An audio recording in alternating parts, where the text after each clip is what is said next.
সীতা মায়ের একটু উদাহরণ আপনাদেরকে দেবো শাস্ত্রের দিকে। সীতা সিঁদুর নিত, এই দিকে তাকাবেন। সীতা যখন সিঁদুর নিত, এই আঙ্গুলে একদিন, এই আঙ্গুলে একদিন। হিন্দু ধর্মের কোথাও দেখাতে পারবেন না মেয়েদের বিয়ের পরে শাঁখা সিঁদুর পরতে হয়। বাকি অন্য কোনো ধর্মগ্রন্থে আপনি দেখাতে পারবেন না। আপনি দেখাতে পারবেন মা সীতা শাঁখা সিঁদুর পরেছে, দেখাতে পারবেন না। আপনি দেখাতে পারবেন দ্রৌপদী শাঁখা সিঁদুর পরেছে। দেখি আপনাদেরকে, যদি কীর্তনের তত্ত্ব হয়, কীর্তন জানতে আসেন, তাহলে চলে এখন। যে সিঁদুরের কৌটো আপনি নিয়েছেন, ওই সিঁদুরের কৌটো থেকে কেউ যদি কোনো মেয়ে বলে দিদি তোমার কাছ থেকে তো সিঁদুর দাও, তো আপনি দেবেন না। কেন? অন্য নতুন কৌটো তাকে দেবেন, কিন্তু আপনার কৌটের ভাগ আপনি কাউকে দেবেন না, নিয়ম। সিঁদুর যখন নেবেন তখন আপনারা অনেকে দেখবেন চিরুনিতে করে নেয়, পাতলা করে। আপনাদের তো এখানে সিঁদুর আছে, অন্য জায়গায় সিঁদুর নাই। অনেক জায়গায় দেখবেন মেয়েরা সিঁদুর সিটিতে না নিয়ে সাইডে নেয়। যে মেয়েরা যত সাইডে সিঁদুর নেয়, তার স্বামীর সঙ্গে তার সম্পর্ক তত সাইড হয়ে যায়। দেখবেন আপনারা যত সাইডে নিচ্ছে, মানে অপমান করা হচ্ছে। তো দাদা ভাইরা বলছেন, ঠিক বলছেন, আপনার সিটিতে এখানে একটা কথা বলার আছে, মেয়েদের মধ্যে অনেকেরই সিঁদুর পড়তে পড়তে মাথায় টাক এসেছে, তারা একটু সাইডে সিঁদুরটা পরে নেয়, কিন্তু সেটা প্রদীপ পাল যেভাবে বললেন এটা ঠিক নয়। আসলে সাইডে সিঁদুর নেওয়ার কারণটা হচ্ছে তাদের কোনো অসুবিধা, সেই অসুবিধাটাকে উনি যদি একেবারে পুরোপুরি সাইড বলে দেন তাহলে কিন্তু সেটা ঠিক নয়। অসুবিধা থাকতেই পারে, তাই বলে তো সে সিঁদুরটাকে ছাড়লো না। আসলে এগুলো কোনো নিয়মেই নয়, এগুলো হচ্ছে প্রথা। এই প্রথাগুলিকে নিয়ে এরা ব্যবসা চালাচ্ছে, ব্যবসাটাই এদের মূল লক্ষ্য।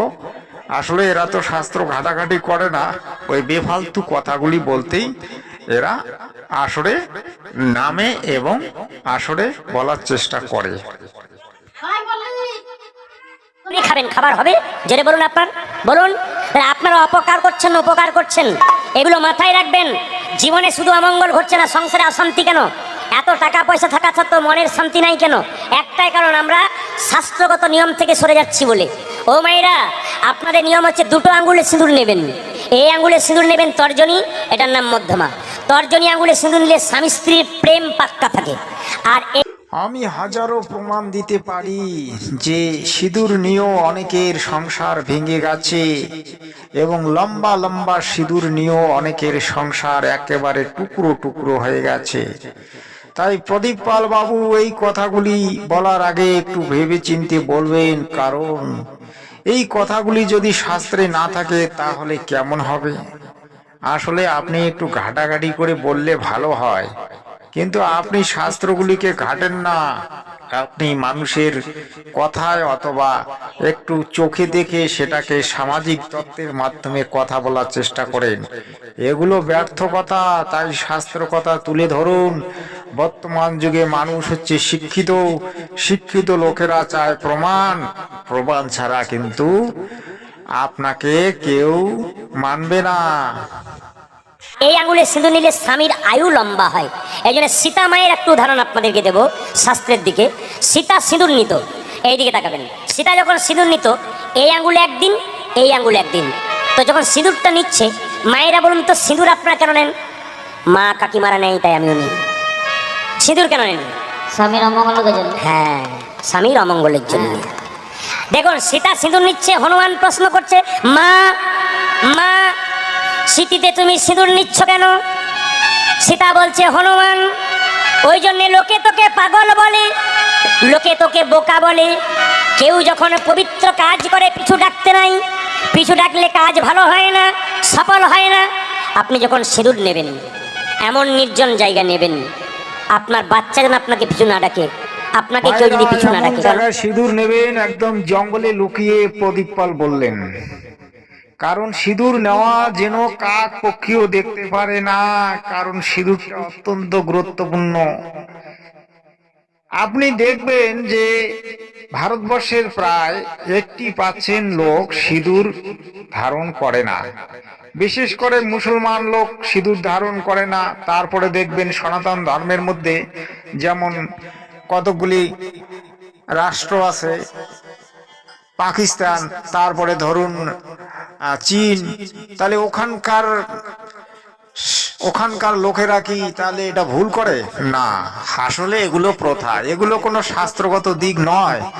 তাই প্রদীপ পাল যেটা বললেন সেটা একেবারে ভুয়ো। কারণ সিঁদুর আপনি নিতে পারেন, আপনার ওটা একটা কপালের বা মুখের শোভা বাড়ায়, আপনি একটা মঙ্গল উদ্দেশ্যে নিচ্ছেন, হয়তো আমাদের কোনো পুরাণের মধ্যে একটু একটু উল্লেখ আছে, কিন্তু সেটা বাস্তবে আমাদের চার বেদে, আমাদের যে 6টা শাস্ত্র আছে সেই শাস্ত্রে কিন্তু উল্লেখ নেই।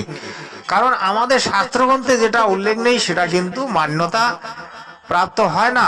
আর এগুলো গল্প কথা, এই গল্প কথার পরিপ্রেক্ষিতে যারা চলে তারা আসলে কুসংস্কারকে মেনে চলে। তাই একবিংশ শতাব্দীর লোকেরা আপনারা কুসংস্কার থেকে বেরিয়ে আসুন, আর প্রদীপ পালের মতো কীর্তনিয়ার কীর্তন থেকে দূরে থাকুন, এটাই আপনাদের কাছে অনুরোধ সৎ সাহেব।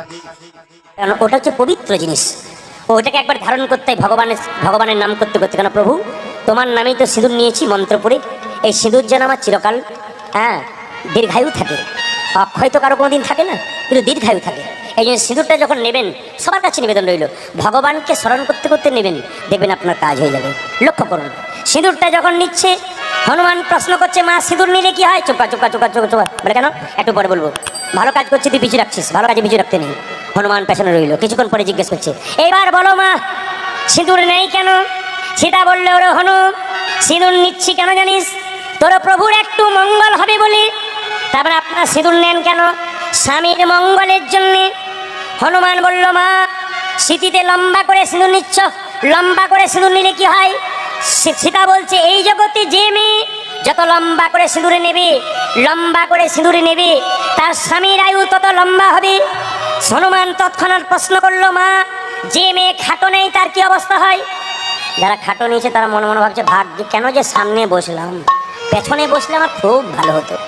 এ শুধু আমাকেই লক্ষ্য করে বলছে, তাছাড়া এমন বলে কেন?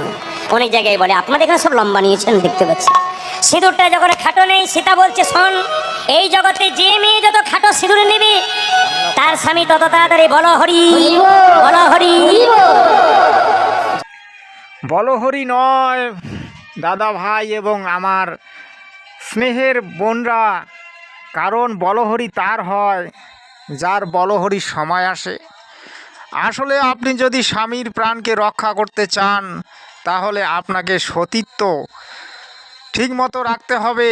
যেমন ধরুন বেহুলা সতী, তারপরে সাবিত্রী সতী, এরা ছিল সতী। সতীত্বকে যদি আপনি ঠিকমতো রাখতে পারেন, তাহলে আপনার স্বামীর আয়ু অটোমেটিক্যালি দীর্ঘায়ু থাকবে। আর সতীত্বকে যদি আপনি ঠিকমতো রাখতে না পারেন, তাহলে কিন্তু আপনার স্বামী বলো হরিবল হরিবল হতে পারে। আসলে সতীত্বটা কি সেটা জানতে হবে। সতীত্ব রক্ষা হয় প্রধানত 10টি গুণের মাধ্যমে।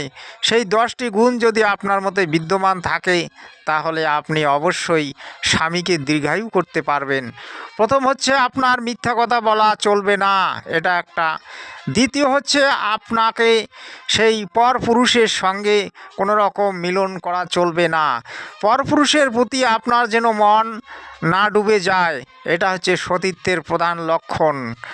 আমি আরও 2-1টি কথা বলবো। সতীত্ব আরও যে সৎ ব্যবহার রাখে, যে সৎ চরিত্রবান, যে সর্বদা পরমাত্মার সেবা করে, সেই পরম পুরুষকে যে ভজনা করে, অর্থাৎ সেই পূর্ণ ব্রহ্ম কবির সাহেবকে, সেই একমাত্র স্বামীকে রক্ষা করতে পারবে। অন্যথা আপনি কৃষ্ণ ভজন করলেও, রাম ভজন করলেও, কালীমাতা ভজন করলেও আপনি কিন্তু আপনার স্বামীকে দীর্ঘায়ু করতে পারবেন না। ঝগড়া আজকে লাগলো রাত্রিবেলায়। কীর্তন শোনার পর বলবে, স্বামী প্রদীপটাকে ভাগ্যে এনেছিলাম, আমার খাচ্ছ, আমার পচ্ছ, সিঁদুর তুমি খাটো নিচ্ছ না। মায়েরা সিঁদুর আপনার খাটো নেবেন কি লম্বা নেবেন, আপনাদের পক্ষ একটা কথা বলি। যখন ছেলে মেয়ের বিয়ে হয়, এই যে দেখেন, ছেলে মেয়ের যখন বিয়ে হয়, তখন দেখবেন ব্রাহ্মণ মন্ত্র পড়ে। যারা ব্রাহ্মণ আছে জিজ্ঞেস করবেন, মন্ত্রটা বাংলা কথা কি? আজ থেকে তোমার সব চাওয়া পাওয়া পূর্ণ করে দিলাম, যা চাইবে তাই পাবে। আপনি বাড়িতে যাবেন, রাত্রি 12টায় গান শোনার পর বলবেন, দিয়ে দাও কি? হাতে সোনার বালা, দিয়ে দাও মালা। স্বামী বললো, আচ্ছা জ্বালা। বলে, কেন? এখন কি করে দিই? 3 মাস পরে দেবো। 3 মাস দিল না, 6 মাস হয়ে গেল, আপনি সিঁদুর খাটো করতে শুরু করে দিলেন। এটাতে গেল বাইরের কথা। আসল তত্ত্বটা শুনে রাখুন। যখন হনুমান শুনল স্মৃতিতে সিঁদুর নিলে প্রভু একটু মঙ্গল হয়, হনুমান সিঁদুরের কৌটোটাকে নিয়ে 50 হাত দূরে গিয়ে গোটা সিঁদুরটাকে লাল করে গোটা শরীরে মেখে নিল। সঙ্গে সঙ্গে হনুমান বলল, মা কেমন হয়েছে? সীতা বলছে, এই জন্য তোকে লোককে বোকা বলে, আমি সিঁদুর নিলাম তোর প্রভুর একটু মঙ্গলের জন্যে, আর তুই গোটা শরীরে সিঁদুরটা ছড়িয়ে নিলি কেন? হনুমান বলছে, মাগো একটু সিঁদুর নিলে যদি প্রভুর একটু মঙ্গল হয়, তবে গোটা শরীরে সিঁদুরটা ছড়িয়ে নিলে প্রভুর আমার কত নাম। প্রদীপপাল বাবু যেটা বললেন আপনারা শুনলেন, কিন্তু প্রদীপপাল বাবু কি এই কথাটি কোনো গ্রন্থে দেখাতে পারবে? এমন কোনো গ্রন্থে এই ধরনের কথার উল্লেখ নেই। তিনি আসলে নিজেই একটা শাস্ত্র, তাই তিনি নিজের মন গড়া কথা বলেন। আপনারা অবশ্যই ভিডিওটি শেষ পর্যন্ত দেখুন। কোথাও দেখাতে পারবেন না মেয়েদের বিয়ের পরে শাখা সিঁদুর পরতে হয়। এটা আমি বলছি না, এটা কৃষ্ণ ঠাকুর বলছেন। এটা কে বলছে? শাস্ত্র গ্রন্থ বলছে। তাহলে এই যে সিঁদুর, এই যে শাখা, এটা এসেছে কোত্থেকে? মায়েরা বলবো কি? যদি বলেন তাহলে বলি, শোনার ইচ্ছা না থাকলে বেকার বলে লাভ নেই। শুনুন, এই যে সিঁদুর, সিঁদুর কি? সিঁদুর হচ্ছে শক্তির প্রতীক। নারী পুরুষ বলছিলাম না, কে বেটা ছেলে আর কে মেয়ে ছেলে? এর জন্য ফিজিক্সটা ভালো করে পড়া লাগবে, বিজ্ঞানটা ভালো করে জানা লাগবে। বেটা ছেলে কে? বেটা ছেলে বেটা ছেলে নাকি মেয়ে ছেলে বেটা ছেলে? পুরুষের শরীরে দুটো chromosome, X chromosome, Y chromosome, আর নারীর শরীরে একটা ক্রোমোজোম। নারী একেশ্বর, এক শক্তি অদ্বিতীয়। নারীকে নারী শক্তি রূপা, আর পুরুষ কি? পুরুষ সেবা রূপ। শক্তি যে শেখে, যার কাছে শক্তি আছে সে পুরুষ নারী। বিচার এবার আপনাদের ভালো করে মন দিয়ে শুনবেন। এই যে বর্তমানে কয়েকশো বছর আগের থেকে লেখা পুরোহিত দর্পণ, বেশি দিনের লেখা না।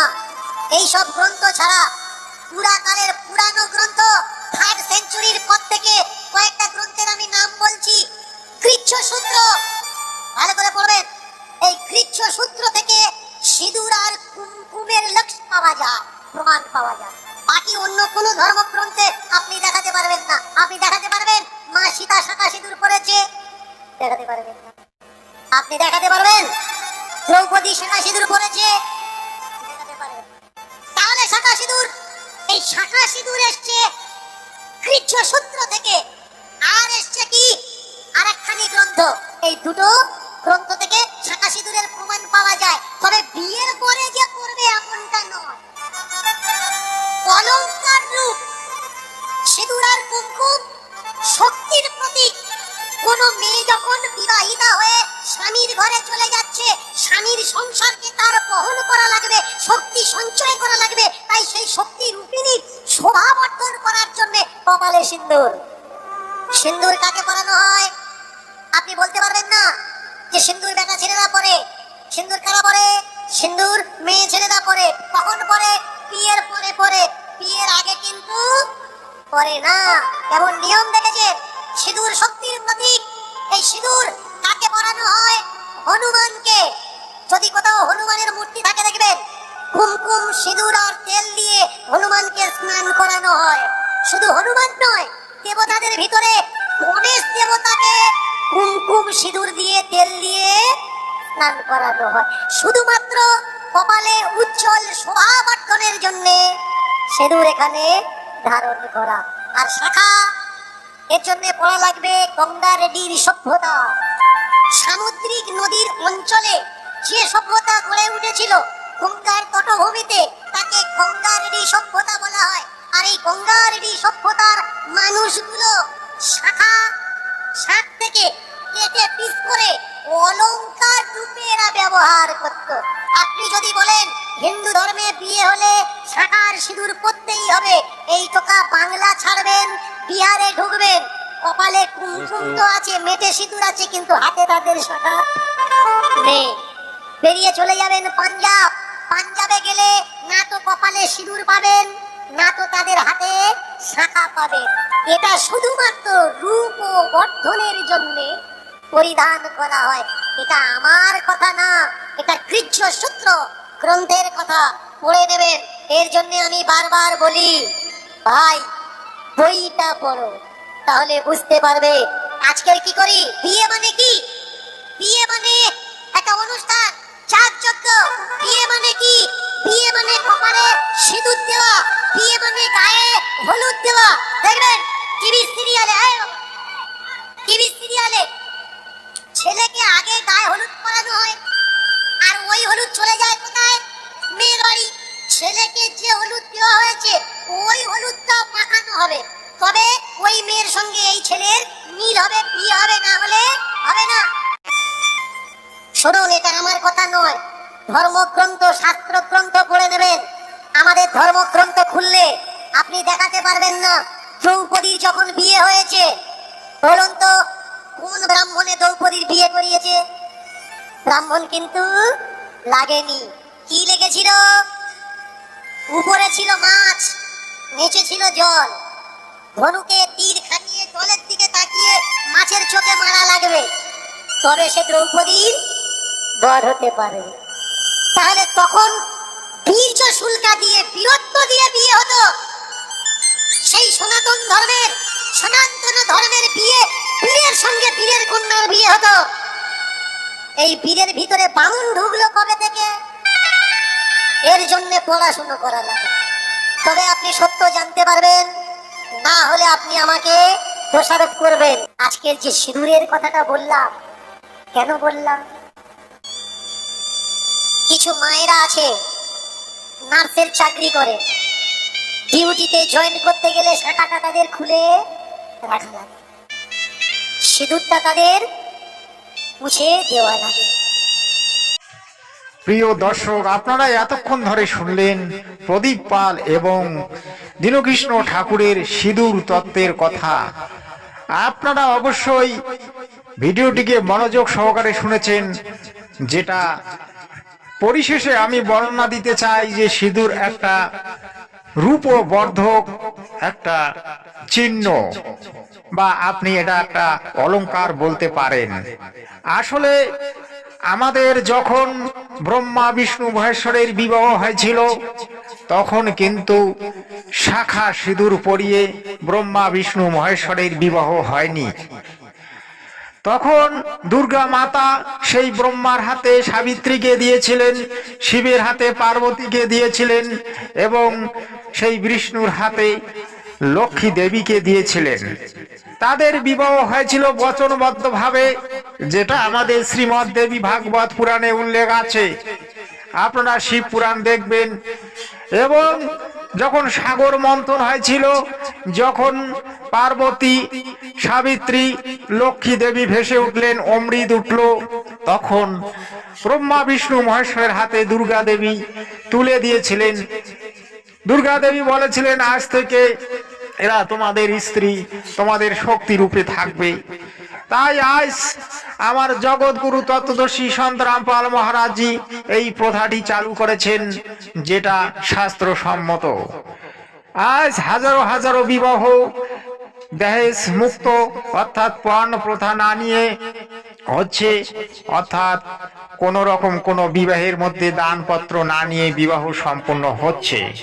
আপনারা অবশ্যই সন্ত রামপাল মহারাজের যদি সদলোক আশ্রমের অনুষ্ঠানগুলি দেখেন, তাহলে দেখতে পারবেন সেখানে হাজারো হাজারো বিবাহ হচ্ছে, যেটা শাস্ত্রসম্মত।